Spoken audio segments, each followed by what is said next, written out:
Welcome to the Crimson Engine. My name is Rubidium. Today we are talking about what Hollywood doesn't want you to know.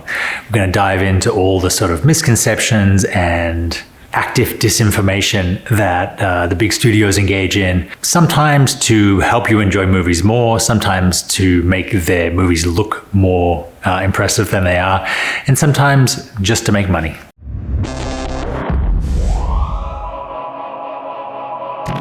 So the first one is a big one, and it's that most movies don't get made.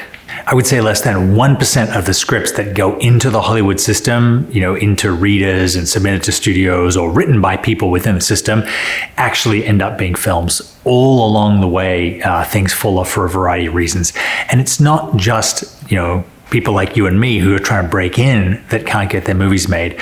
Even big studios with big scripts from big writers can't line up the right elements in the right way to have things made. If you look at the Sony email hack, the story behind the Steve Jobs movie, between the producer and the writer and the studio, like they had the money, they had the talent, they had the script, they just couldn't get it together at the right time to get the film made.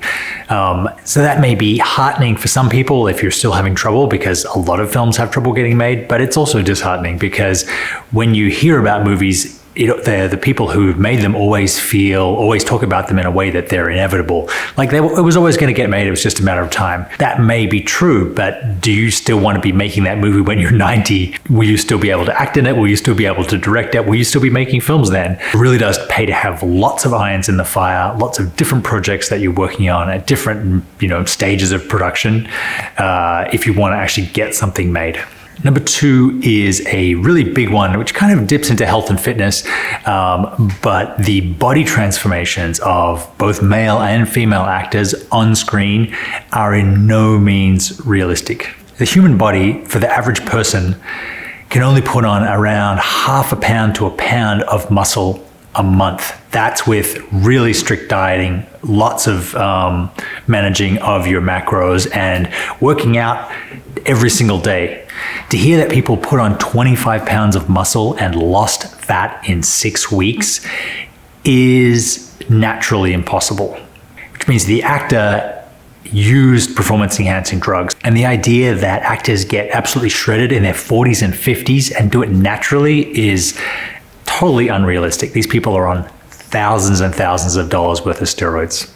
And it's all for the 1 week where they do all their shirtless shots, and then they go straight back to eating Kentucky Fried Chicken and ice cream and have a dad bod like everybody else. You shouldn't look at people in movies and imagine that you could get a body like them if you ate chicken, rice, and broccoli, any more than you should think that you can jump from a moving car and do a commando roll and be fine. It's really a stunt. Speaking of stunts, actors do not do their own stunts. There is no way in hell that an actor could do anything more, even run down a flight of stairs, risk breaking his ankle and costing the film production $50,000 or $60,000 a day. Anything with any sort of risk is done by stunt people, and sometimes they get really badly hurt. People die on these movies almost once a year. And the idea that the actor is going to be put in a risky situation to make the movie somehow more authentic is, again, a total fallacy. The Bond company, the people that ensure the movie's completion, would never allow the actor to do a stunt.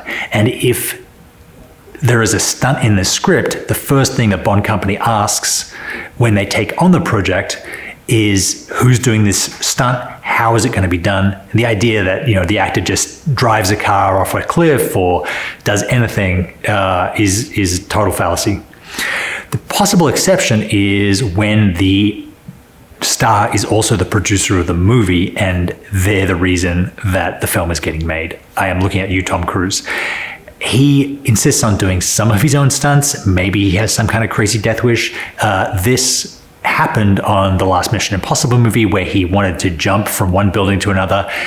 He's not a trained stuntman. He broke his foot and it cost them millions and millions of dollars. They put the entire cast and crew on hiatus, which means everyone was paid thousands of dollars a day just to hang out in Paris in their hotel room for months and months until Tom Cruise's foot got better. And then they carried on like they always do. Now, whether or not they'll allow him to do that again is anybody's question. Another exception is Jackie Chan's early movies where he was also the producer and the person financing the film. So he would hurt himself quite often, and then he would work around that. That was part of his appeal. Something else that Hollywood doesn't really advertise is that any film can be a box office success if the studio spends enough money marketing it. How could this be? If you have a really terrible movie, how does it become successful at the box office? Well, the studio can just go ahead and buy the tickets on opening weekend, which is exactly what the studio did with the terribly reviewed Suicide Squad.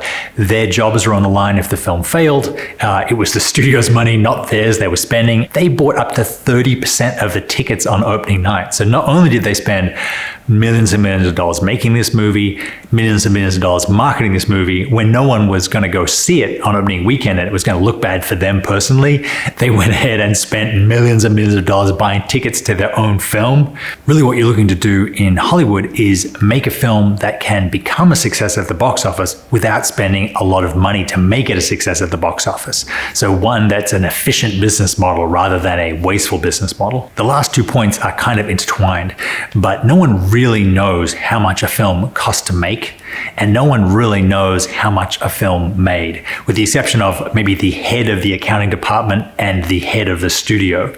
Everything else is very creative bookkeeping.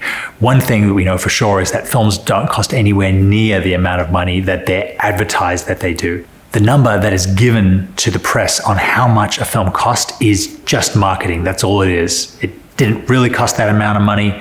If they'd cost more, they wouldn't tell us. If it cost less, they wouldn't tell us. No other industry tells the consumer how much it cost them to develop the product that they're selling to the consumer. The film industry is just trying to make their films seem worth seeing because they're so expensive. It's totally divorced from the real production cost of making that film. And the last point is that the reason that no one really knows how much a movie makes is that all we get reported is the box office take of the film. So we get some kind of made up number about the production budget. We know what the box office take of the film is. Domestically, half of that goes typically to the theaters and half goes to the distributor. Of the distributor, how much goes back to the studio is a confidential agreement. We don't know. And overseas, like the numbers of China, Germany, Japan, we have no way of knowing what deal the American studio had with the foreign distributor. Sometimes the foreign distributor pays money up front to the studio to cover the cost of production. The rights to a movie in Japan, maybe the Japanese distributor bought it for $20 million. If the film makes $10 million, that's not the studio's problem. And if the film makes $50 million in Japan, the studio doesn't see any of it because the local distributor owns that film now, owns the rights to that film. That money doesn't flow back to the studios to make it a success. The last thing that I will say is that the box office is very rarely a place where a film makes its profit. It usually hopes to break even at the box office and make its money on home media. So that used to be the DVDs sold to Blockbuster or the home DVD sales.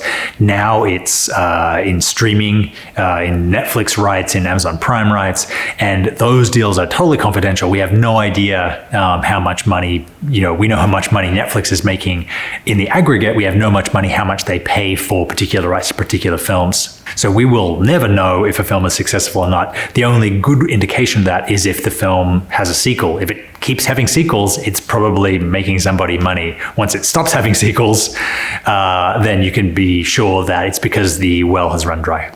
If you're interested in becoming a filmmaker, the Canon cinema cameras are a really great place to start. I have courses about how to use these cameras and get very professional Hollywood level results with them. So check the link below for details. They are a couple of things that Hollywood doesn't want you to know, but are interesting nonetheless if you want to get into the film industry. Thank you very much for watching. I will see you next time.